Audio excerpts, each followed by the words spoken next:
Welcome to the Living the Dream podcast with Curveball. If you believe, you can achieve.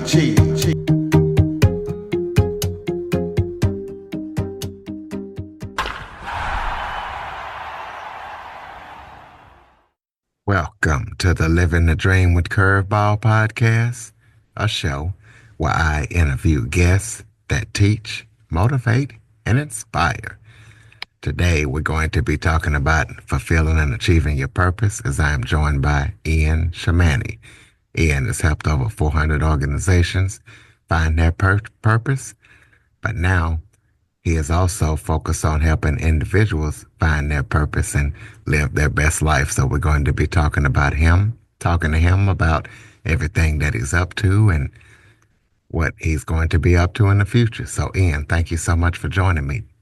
Oh, my pleasure, Curtis. Thank you very much for having me. Why don't you start off by telling everybody a little bit about yourself?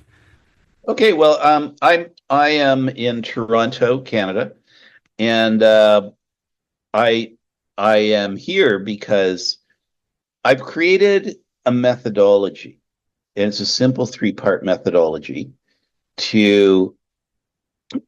We start by defining what makes you uniquely remarkable, and we do that in 7 words or less. And then once we have that short phrase, you use it to guide everything you do and say. And so I have one application for businesses so that I do that with them. And then I have adapted it for individuals so that individuals can design or can define what makes them uniquely remarkable in 7 words or less, and then live from that perspective. Live from, have what makes you uniquely remarkable guide everything you do and say in your life. So what made you want to help people and come up with your method? What made you want to start helping organizations and then helping people live their purpose? Well, originally, that wasn't my that wasn't my original intent. It's a bit of a long and winding road. My first passion is strategy, right? And so figuring out the path. But what I realized, in order to figure out the path, you need to know who you are before you actually figure out the path you're going to take. Because of course, who you are is wholly critical to figuring out the path you're taking. And so there had to be a way to figure out who you are. And I'm talking about this in a corporate context because my company served, or provided its service to other companies. So before you figure out as a company what your path is going to be, you have to know who you are as your company. And that's not a question that's ever asked in business. And to me, it's like, well, that's knowing what makes you uniquely remarkable as a company is your most important asset. How can you not know? How can you not articulate that and have you guide everything you do and say? So, I developed a way to do that, to figure out how to define what makes you uniquely remarkable, and then do it in 7 words or less. And then I ran into a quote from Pablo Picasso, who said, your purpose is to find your gift and share it with the world. And I said, well, wait a sec. Your gift and that one thing that makes you uniquely remarkable at your core is the same thing. So really, you can articulate that sentence or re-articulate it to say, your purpose in life is to find what makes you uniquely remarkable and share it with the world. And I said, I never knew that what I was doing was purpose because I start with defining what makes you uniquely remarkable. But now I'm going to wrap this in purpose. So I was providing this strategic planning service to companies wrapped in purpose. And then COVID hit. And I knew I wasn't going to get any business for a couple of years. So I got my business coaching certification. I started talking to coaching prospects, they all sort of said the same thing. They said, the pandemic has got me rethinking my life, and I want to. I don't like what I'm doing. I don't like my career. I don't like my path. I want to live a life of meaning and purpose. And when I said, "Well, what's your purpose?" They said, "I don't know." And it made me realize I could take this corporate thing that I had designed to define your purpose and have you lead a purpose-driven life as a corporation, and I could adapt that to individuals. And so that's how I would coach my clients. I would start out by defining their purpose in 7 words or less, and then I would coach them through the filter of their purpose. And then a 5-time corporate client of mine, when I told him about this, he said, "Well, I have an online training infrastructure, teaching infrastructure that I could just plunk on top of your individual blueprint. And rather than you doing it one-on-one with your coaching clients, you can do it 1 to millions by offering it as a course online." So that's what I did. He and I started this business, and that course launched this week. So it's brand new. And so you can, as an individual, you can sign up for the course, and I lead you step by step through the process of defining what makes you as a human being among 8 billion other human beings on this planet. What is it that makes you uniquely remarkable? So now you're going to be able to define your superpower, and that comes with a whole host of benefits. So that's sort of the path that got me to here. I can tell you it wasn't an intentional path until it all became kind of visible to me what I meant to do with the last third of my life. And that's where I am now. That's my path, is to spread this whole idea of purpose, because, and I'm wrapping up, Curtis, I'm bringing this in for a landing. But, there's 8 billion people in the planet, and my guess is at least half of them are walking around saying there's nothing special about me, so I don't deserve anything special. And that's not true. Everybody has something special about them. Everybody has a superpower. Everybody has something that makes them uniquely remarkable. And when you know what it is, your confidence elevates, because you have this gift that nobody can take away from you. And I love the idea that I'm the guy that's helping you do that. So that's how I got here. All right. Well, you always talk about how you help people and companies, businesses define their purpose in 7 words or less. How did you come up with that 7 words or less? Well, like so many things that got developed along the way, it was an accident or a suggestion, right? From other people who were watching what we did and said, "Oh, it looks like," and they'd say something. "Oh, that's really cool." And we were doing this work, and we just kept coming up, not intentionally, but at some point, a short phrase would come up in the work that we were doing with the client. And the client would be all excited about it. It's like, "Oh, wow, that's actually the business I'm in." And after a while, someone said, "Oh, these are all short phrases. And, maybe you should pick a number." And we looked at all the short phrases that we'd come up with, and the longest one was 7. So we just said, "Okay, from now on, it's got to be in 7 words or less." And it's usually, I know that doesn't sound like very much, but it's usually 2 or 3 or 4 words. So it's actually, but what the beauty of 7 is, there's 2. First of all, you don't have any real estate to use wasted words. So you have to make sure that you've really nailed it, that it's so concise and so accurate and so inspiring. So, and if I gave you 3 paragraphs, it would just be padded with all sorts of fluff. The other thing, though, is that when you're communicating who you are, when you're communicating your purpose, you benefit from what I call the 3 easies. And that is, when somebody hears your purpose expressed in 7 words or less, It's easy to understand. It's not complicated. It's self-evident and it's clear, concise, and compelling. And someone hears it and they say, "Oh, wow, that's cool." And they may even say, "Oh, I want me some of that." The other thing is that because it is clear, concise, and compelling, it's easy to remember. And so once you tell somebody about it once and, give it a little bit of an explanation, they'll never forget. And then the third easy is that it's easy to repeat. So when that person is out talking to other people and they hear a need that is related to your purpose, they can say to those people, "Oh, I know this guy or this woman, and she's got what you need," because they're so clear on what your purpose is. They can be an evangelist for you. And that can be in a business situation or it can be in a personal situation.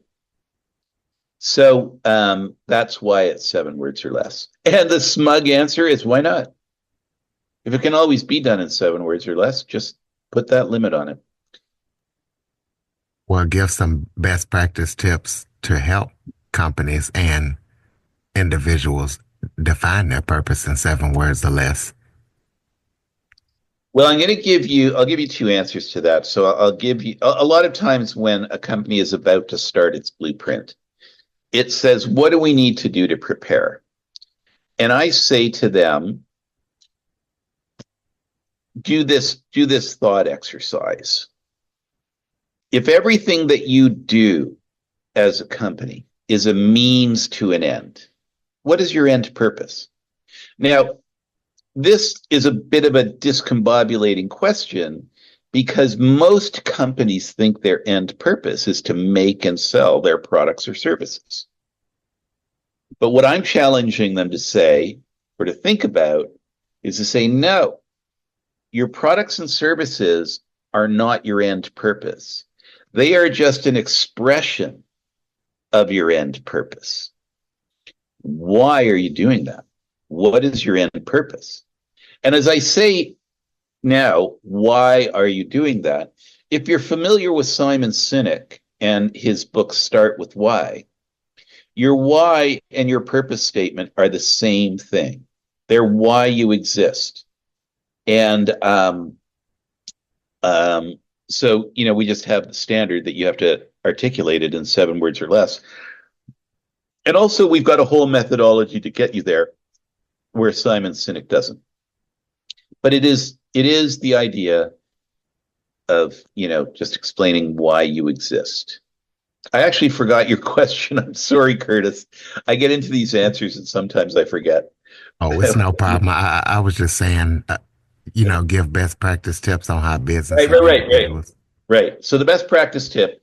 Oh, so the self-serving part of the answer is this is actually like doing therapy. So I would say about a third of my corporate clients, after we're finished their blueprint, they will say something to the effect of, "Wow, that was like taking the company to a psychiatrist," or, that was like doing therapy.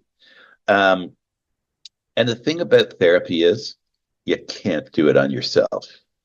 And so the self-serving part of my answer is you really need an outsider who knows what they're doing, who has a very clear methodology for how to do it, and has the experience of having done it, hundreds of times before. So they're very clear on how to steer you down the path to become either a purpose-driven company or a purpose-driven person.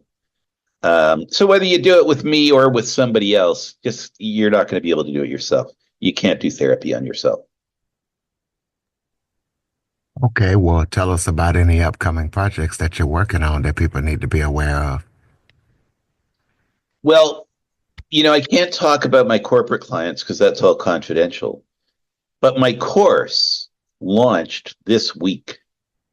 So if you're a person who, the reason that people usually start to look for purpose and meaning in their life is because they have experienced what we call a trigger event. And a trigger event is something that happens, like, let's say, a career change. And that career change can either be because you were fired, you were laid off, or you've chosen to look for a new job. So it's totally your choice. Doesn't matter. Any of those three scenarios. That's a trigger event that creates uncertainty about the future. Because even when you choose to change your career, you don't know where it's going. You don't know who's gonna, who wants to hire you out there. You have questions about your value and all that sort of thing. So there's uncertainty about the future, and the uncertainty causes anxiety. And if that anxiety is severe enough, it's fear, right? So trigger event, uncertainty about the future, anxiety, or even fear. And that's when people start looking for purpose. So if you're in one of those scenarios and you're feeling that anxiety or fear, if you knew your purpose, you would have a superpower that would help you manage your way through that experience. And what I'm saying is that if you're in one of those scenarios now, then if you take the course at Purpose U, that's like Purpose University, purposeu.ai, I lead you through a step-by-step process to discover your purpose in 7 words or less and create the story around that and start living a life of meaning and purpose. And then when you experience these trigger events and this anxiety, you now have an asset that nobody can ever take away from you to help you manage your way through these issues. So that is the project. Is that course just launched this week, and I'm very excited about that. And so if any of your listeners are in that scenario, I'd love the opportunity to help you find your purpose and then live the rest of your life knowing that you have this superpower. Okay, so is that your contact information, purposeu.ai? Yes. Okay. Well, close us out with some final thoughts. Maybe if there was something I forgot to talk about that you would like to touch on, any final thoughts you have for the listeners. Okay. I'll tell you one thing, because it's like I've been saying things like purpose can help you manage your way through these difficult situations, or it's the same as saying knowing what makes you uniquely remarkable can help you through these situations.